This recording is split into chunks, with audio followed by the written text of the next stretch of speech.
Leli artist la kaMaskandi kuthiwa lifonela abantu abangaphezulu kwa100,000 la kwa TikTok ukuthi bajabule ngengoma yalo. Aliyeke leyo nto leyo.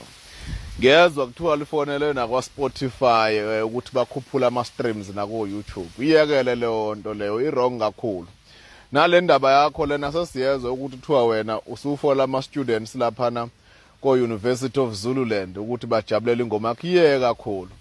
Naleli linye futhi liyeka futhi ukusiqambela amanga ukuthi lithaliyanga kwi-activation yalo ngesimo sokuthi bese kunabantu abahlela ukuthi kudlalwe ingoma yomunye umculo. Amanga leyo nto le. Uma ngabe kunento mhlambe threat or anything of assault whatsoever, uqinisa ezokuphepha nje kuphela bese ukwazi uzoqhubeka ne-activation. Ngeke uvinjwe ukuthi abantu bacule ingoma yelinye artist entweni yakho.